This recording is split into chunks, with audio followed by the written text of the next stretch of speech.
की फॉर्म में भी चल रहा है। बड़ा सेशन को मैं थोड़ा सा इग्नोर कर रही हूँ कि पता चले बीच में अटका ही रह जाए, है ना, जैसे कि आजकल बाकी जगह भी चल रहा है, नेटवर्क इशू है ही। बारिश भरपूर हो रही है, मौसम है बारिश का, होगी ही।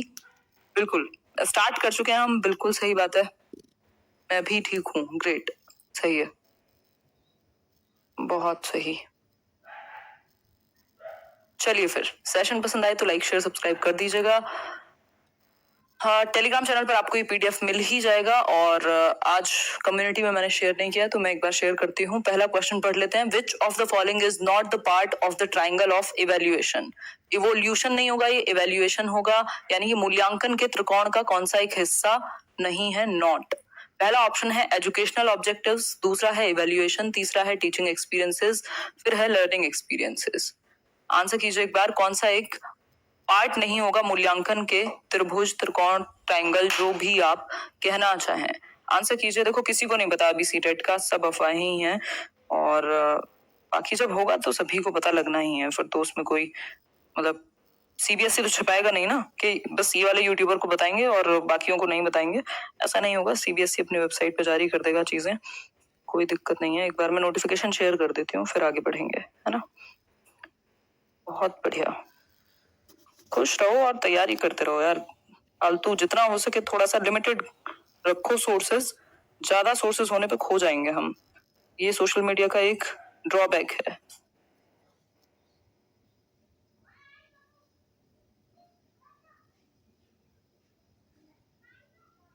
चलो फिर ये शेयर कर दिया। आप लोग कह रहे हैं डी है ऑप्शन आंसर।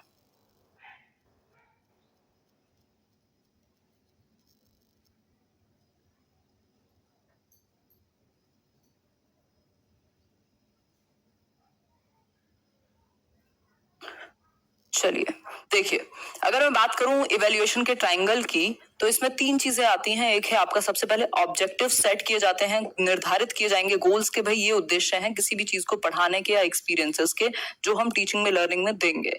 फिर आपको लर्निंग एक्सपीरियंसेस मिलेंगे, यानी आपका टीचर आपको पढ़ाएगा, और ये अधिगम एक्सपीरियंसेस को हम फोकस करते हैं। टीचर को कैसा एक्सपीरियंस मिला, ये मेन मुद्दा नहीं है यहाँ। मुद्दा है आपने ऑब्जेक्टिव सेट किए, फिर लर्निंग एक्सपीरियंस हुआ, बच्चों को सिखाया गया, उसने सीखा, और लास्ट में आप इवेल्युएट करते हैं। ठीक है बात। तो टीचिंग एक्सपीरियंसेस की कोई जगह नहीं है। डी ऑप्शन इसका सही आंसर बिल्कुल नहीं होगा। इसका आंसर होगा टीचिंग एक्सपीरियंसेस। टीचिंग एक्सपीरियंसेस नहीं होता, लर्निंग एक्सपीरियंसेस है।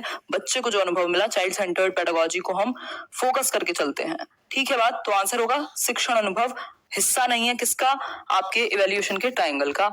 ये है आपके सामने इवेल्युएशन का ट्रायंगल, ट्रायंगल ऑफ इवेल्युएशन, मूल्यांकन का त्रिकोण, ऑब्जेक्टिव यानी उद्देश्य, लर्निंग एक्सपीरियंसेस यानी कि आपके अधिगम अनुभव, और थर्ड है इवेल्युएशन यानी मूल्यांकन। ये तीनों चीजें पाई जाएंगी। ठीक है बात। क्वेश्चंस अच्छे रहेंगे। नेक्स्ट क्वेश्चन है आपका, विच of the following statements is not true about the importance of action research? क्रिया शोध कह देते हैं इसको। बेसिकली एक्शन रिसर्च जो है, स्कूल में जो भी मुद्दे होते हैं उनको फटाफट से सॉल्व करने के लिए एक टेक्निक अपनाई जाती है। इनमें से कौन सी एक बात एक्शन रिसर्च को लेकर के सही नहीं है, नॉट ट्रू पूछा है? पहला ऑप्शन है, the consumer is the researcher, the solution of the problems can be achieved quickly, the solution of the problems are put in practice and not evaluated, या फिर none of the above। Answer कीजिए, कौन सी एक बात सही नहीं है? Answer कीजिए। C option.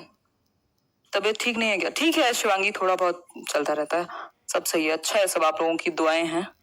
आंसर कीजिए। बहुत बढ़िया।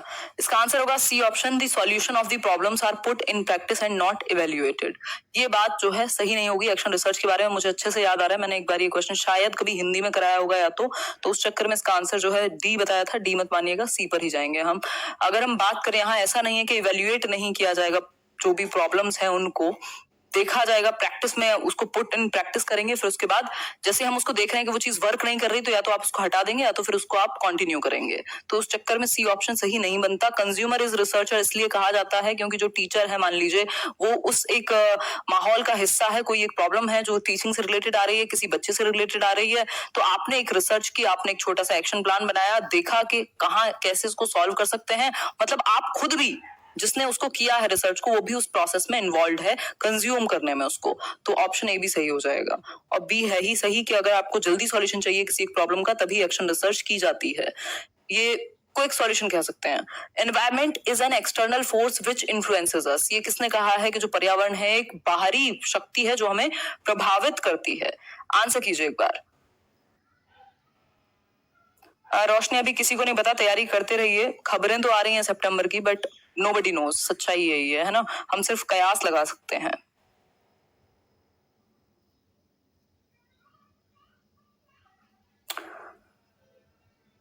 बताइए एक बार।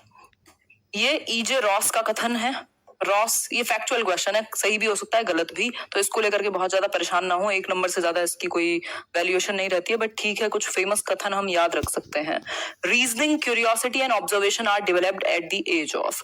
मतलब कि तर्क, जिज्ञासा और जो अवलोकन है, ये सब चीजें किस एज में ठीक से डेवलप हो जाती होंगी? तो ऑप्शन है हमारे पास 7 से 11, 3 से 5, 5 से 7 या 11 से 13। बताइए एक बार। हाँ बिल्कुल, सब कुछ बढ़िया है, बिल्कुल सब कुछ बढ़िया है प्रशा। बस उम्मीद कम थी कि ये नेटवर्क की वजह से चल पाएगा या नहीं, बाकी सब कुछ ठीक है, कोई इशू नहीं है, एवरीथिंग इज फाइन। आंसर कीजिए।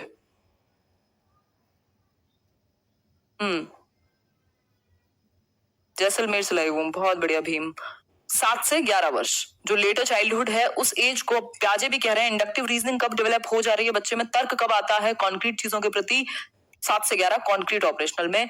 तो जो तर्क की बात है, रीजनिंग एबिलिटी जो है सबसे पहले 7 से 11 में आएगी। डिडक्टिव रीजनिंग पूछता तब हम इसके साथ जाते, लेकिन जनरल रीजनिंग, क्यूरियोसिटी और ऑब्जर्वेशन करने की जो क्षमता है 7 से 11 लेटर चाइल्डहुड में डेवलप हो जाती है बच्चे में। तो आंसर होगा इसका 7 से 11। आगे बढ़ेंगे नेक्स्ट क्वेश्चन पर। Area of physical development is, यानी कि शारीरिक विकास का क्षेत्र में कौन सी चीजें शामिल हैं? पहला ऑप्शन है नर्वस सिस्टम, तंत्रिका तंत्र का विकास, ग्रोथ ऑफ मसल्स यानी आपकी मांसपेशियों की वृद्धि, एंडोक्राइन ग्लैंड्स, या फिर ऑल ऑफ दीज। यानी कि फिजिकल डेवलपमेंट से कौन से एस्पेक्ट्स जुड़े हुए हैं, ये कौन से 4 ऑप्शंस हैं जो जुड़े हुए हैं? आंसर कीजिए फटाफट से। हाँ, थोड़ा सा हम लेट भी हो गए हैं। अक्षय 5 क्वेश्चन कर चुके हैं हम लोग। आज नोटिफिकेशन नहीं गया होगा मे बी कुछ लोगों को, कोई बात नहीं। देवेंद्र जी, नाम तो ले लिया आपका, Devendra Shukla I think. Answer कीजिए। ऑल ऑफ दी अबव, सभी फिजिकल डेवलपमेंट से जुड़े हुए हैं, चाहे वो आपके ब्रेन के अंदर की मसल्स का विकास हो, नर्वस सिस्टम का विकास हो, आपकी बाहरी मसल्स का विकास हो, एंडोक्राइन ग्लैंड्स हो, जो फिजिकली शारीरिक एस्पेक्ट है ना, सभी, चाहे बाहर दिखे चाहे अंदर हो। आगे बढ़ेंगे। In this stage the children develop great love of exploring and wondering. इस स्टेज में कौन सा एक स्तर है जिसमें बच्चा क्या है, एक ग्रेट लव, यानी उसके अंदर एक बहुत ही ज्यादा रुझान किसके प्रति डेवलप हो जाएगा, विकसित हो जाएगा? एक्सप्लोर करने के प्रति, यानी खोज करेगा वो अपने एनवायरमेंट में, चीजें तोड़ेगा फोड़ेगा देखेगा, और वंडर करेगा, आश्चर्य करेगा, देखेगा कोई चीज है तो क्यों है, क्यूरियोसिटी बिल्ड होगी ज्यादा। कौन सी स्टेज है? इन्फेंसी है, लेटर चाइल्डहुड है, एडोलेसेंस है, या मैच्योरिटी है?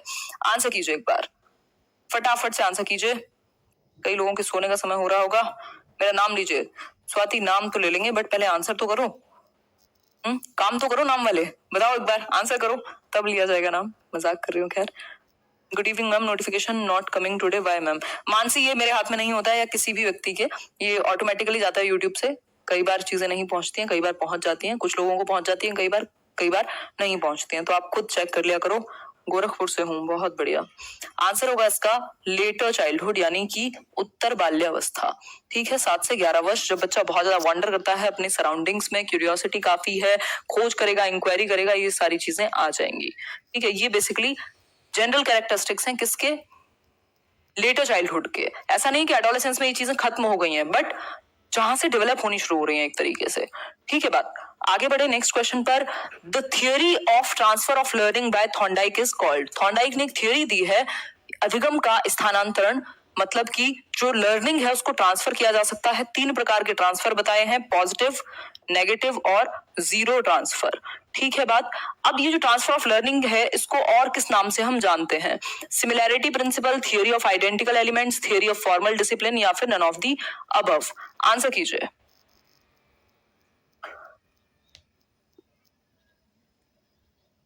कोई बात नहीं, नोटिफिकेशन नहीं पहुंचा तो कल बिल्कुल समय पे नोटिफिकेशन जाएगा, है ना। कुछ इश्यूज चल रहे थे, सब सॉल्व हो गए। कल से बिल्कुल जोर शोर से तैयारी होगी। दिन में भी मिलेंगे कल हम ना, दिन में भी मिलेंगे, वो जो अपनी वीडियो है B theory of identical elements, बिल्कुल सही बात है, समान तत्वों का सिद्धांत कह सकते हैं। आइडेंटिकल एलिमेंट का मतलब है, मान लो ये पॉजिटिव ट्रांसफर है, यानी साइकिल में और बाइक में कुछ चीजें आइडेंटिकल होंगी, चाहे वो हैंडल को संभालना हो, चाहे वो एक बैलेंस क्रिएट करना हो, यानी जहां चीजें आइडेंटिकल होती हैं ट्रांसफर ऑफ लर्निंग हो जाता है। इस तरीके से याद रख सकते हो। हालांकि ये सिर्फ पॉजिटिव ट्रांसफर की बात हुई, लेकिन आइडेंटिकल एलिमेंट्स भी कहा जाता है थॉर्नडाइक की थियरी जो है ट्रांसफर ऑफ लर्निंग की, उसको। ठीक है बात। जो ट्रायल एंड एरर है उसको हम कनेक्शनिज्म से भी जोड़ते हैं, तो इनके नाम है multiple. At the age of dash the visual and auditory sense development is almost complete. किस एज तक, किस अवस्था तक आते आते बच्चे का विजुअल यानी कि उसका जो दृश्य और श्रवण क्षमता है उसके सेंसेस की, उसकी ज्ञानेंद्रियों की, वो ऑलमोस्ट तरीके से कंप्लीट हो जाएगी। 6 से 7, 3 से 4, 8 से 9 या फिर नन ऑफ दीज। मतलब विजन वगैरह एकदम क्लियर, सुनने में एकदम ऑडिटरी कोई प्रॉब्लम नहीं होगी। किस एज तक डेवलप हो जाएंगे ठीक से ये दोनों सेंसेस, बताएं एक बार। सही बात है गजेंद्र जी, आंसर कीजिए इसी बात पर। बहुत बढ़िया एनर्जी है आप लोगों की। ग्रेट। कल से धूम धड़ाका मचाएंगे बिल्कुल, दोपहर में भी 2 बजे तो नहीं, 12 बजे करेंगे यार टाइम। 6 से 7 वर्ष दोपहर का टाइम, लेकिन अभी फिक्स मत करना, नहीं तो फिर दुखी हो गए कल आकर के। अभी मैं 2-4 दिन में अपने आप ही ऑटोमेटिकली फिक्स करने पे आ जाऊंगी रूटीन में। 6 से 7 वर्ष वो उम्र है जब ऑडिटरी और विजुअल जो आपके सेंसेस हैं वो प्रॉपर तरीके से कंप्लीटली डेवलप हो जाएंगे, ये हम कह सकते हैं। ठीक है, आगे बढ़ेंगे। 9th question, thinking is mental activity in the dash aspect. किसके 10 आउट ऑफ 10 आए आज जरूर बताइएगा, या कितने मार्क्स आएंगे कमेंट्स में बता के जाइएगा। Thinking is mental activity in the, चिंतन एक मानसिक प्रक्रिया है, किस एस्पेक्ट का, किस पहलू का, कॉग्निटिव एस्पेक्ट का, अफेक्टिव का, साइकोमोटर का, या नन ऑफ दीज। आंसर कीजिए एक बार। बहुत बढ़िया, ग्रेट। 9th का ए का मतलब है कॉग्निटिव एस्पेक्ट, बिल्कुल सही बात है। बीएस ब्लूम और उनके एसोसिएट्स ने 3 एस्पेक्ट की बात की है। एक है कॉग्निटिव जिसको संज्ञानात्मक पक्ष कहते हैं सीखने का, दूसरा है अफेक्टिव जिसको संवेगात्मक या इमोशनल पक्ष कहेंगे, तीसरा है साइकोमोटर जिसमें फिजिकल एक्टिविटीज गत्यात्मक पक्ष कहेंगे इसको। जो कॉग्निटिव डोमेन है वो बहुत ज्यादा महत्वपूर्ण है, इसमें आपकी सारी मेंटल प्रोसेसेस आ जाएंगी, चाहे वो बाकी के 6 एस्पेक्ट हैं इसमें, knowledge, understanding, application, analysis, synthesis, evaluation, वो सब कॉग्निटिव में ही है। मतलब आपकी मानसिक प्रक्रिया है, दिमाग से सोचते हैं ना आप, तो संज्ञान क्या है, जिसके थ्रू आप जानने की कोशिश कर रहे हैं चीजों को, नॉलेज को आप कैसे कंस्ट्रक्ट करेंगे, आपकी थिंकिंग एबिलिटीज, आपकी रीजनिंग, आपकी प्रॉब्लम सॉल्विंग, आपकी इमेजिनेशन, ये सब कहाँ आती है, कॉग्निटिव एस्पेक्ट में ही आती है। और थिंकिंग भी आपका संज्ञान से ही जुड़ा हुआ है, कॉग्निटिव एस्पेक्ट से जुड़ा हुआ है। बीएस ब्लूम को भी निपटाएंगे किस दिन में दोबारा से। Which of the following is not among the 4 determinants of intellectual growth stated by पियाजे। अच्छा क्वेश्चन है, आंसर थोड़ा सा ध्यान से दीजिएगा, इसमें आपको खूब गलतियां होंगी। ये नॉर्मल जो सब सीडीपी के मास्टर हैं पूरे यूट्यूब पर, ये वहां ये गलतियां मिलेंगी। ये वाला क्वेश्चन जो है ये आपको कंफ्यूज करेगा, ये मैंने आपके साथ डिस्कस किए हुए हैं। बताइए एक बार, ये कुछ टेक्निकल चीजें हैं, अदरवाइज तो सबने चार किताबें उठाकर ये आंसर सारे याद कर लिए हैं, और वो गड़बड़ फिर होते रहते हैं। कई लोग यहाँ परेशान होते रहते हैं, कई लोग मुझे पिक्चर्स भेजते रहते हैं, ये सही है कि वो सही है। बताइए एक बार।